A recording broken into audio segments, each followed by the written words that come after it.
नमस्कार आसंतु आज टिके समयर पछकु जिबा आउ प्राय हजारे वर्षर एक रोमांचकर कहानी को जानिबा। एटा हेउची मध्ययुगीय ओडिशार कहानी जो समय एही भूमि केवल पूर्व भारतर भाग्य बदलै नथिला बरं इतिहास रे निजर एक अलिबा छाप छाड़ी जाइथिला। किंतु प्रश्न हेउची एते वर्ष धरी गोटिए राज्य केमिथि कला संस्कृति आउ शक्तिर केन्द्र होई रही पारिला। आसंतु एही यात्रा रे एहार रहस्य खोजी बाहर करिबा। तेबे आम आलोचनार एइटा हेउछि एक प्रकार रोड मैप। आमे 700 ख्रीष्टाब्दरू कथा आरंभ करिबा जेतेबेले एक नुआ जुगर आरंभ हैला। तापरे आमे देखिबा मंदिरमानंकर सुवर्ण जुग, साम्राज्यर चरम सीमा आउ शेषरे 1568 मसियारे सेही जुगर अवसान। एई समय रेखा ही आमकु पूरा कहानी कहिबो। तबे चलंतु कहानीर आरंभरू आरंभ करिबा, कारण जे कोनोसे बड़ साम्राज्यर मूलदुआ बहुत मजबूत हेबा दरकार।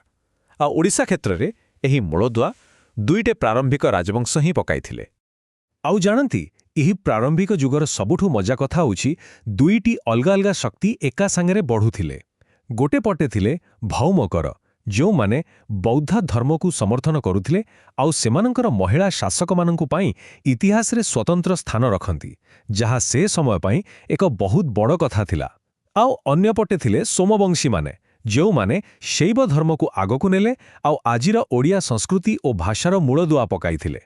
एबे कहानी आसुछि एक जबरदस्त मोड़ जेउठी ओडिशा खाली गोटे राज्य होई रहिलानी बरं कला आउ स्थापत्यर एक विश्वस्तरीय केन्द्र पाल्टी गला। एइटा थिला पूर्वगंगा राजवंशर समय, महान मंदिरमानंकर जुग। हाँ, एथिरे किछि भी अतिरंजित नाही। एहा सतरे थिला सुवर्ण जुग।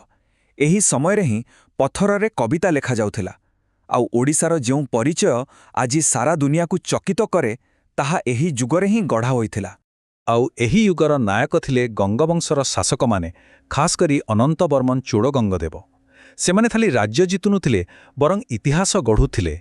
आज आमे जेउ पुरीर विशाल जगन्नाथ मंदिर किंबा कोणार्कर अद्भुत सूर्य मंदिर देखुचे से सबु सेमानंकर ही अवदान।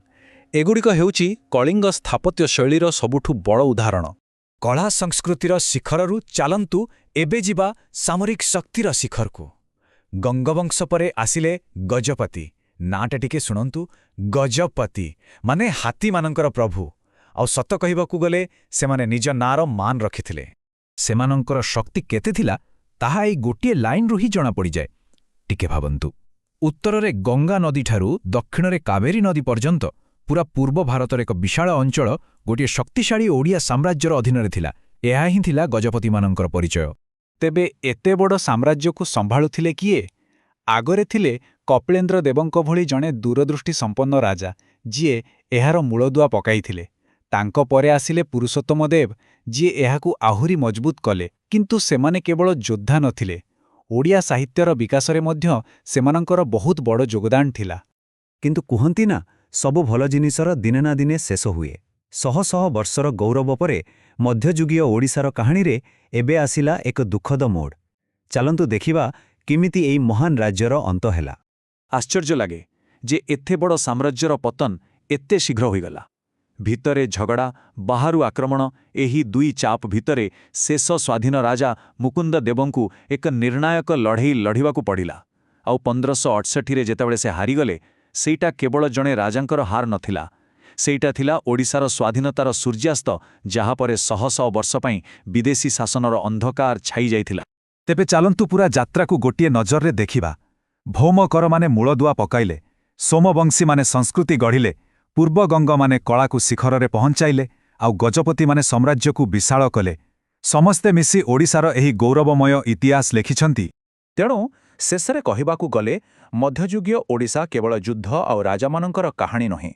एहा थिला शक्ति, कला और संस्कृतिर एक अद्भुत मिश्रण, जहा इतिहासर पृष्ठारे एक अभोला अध्याय लेखि जाइछि।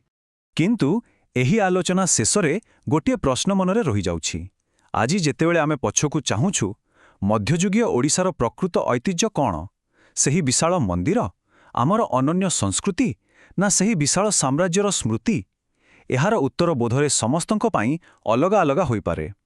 एही आलोचनारे भाग नेथिबारु धन्यवाद।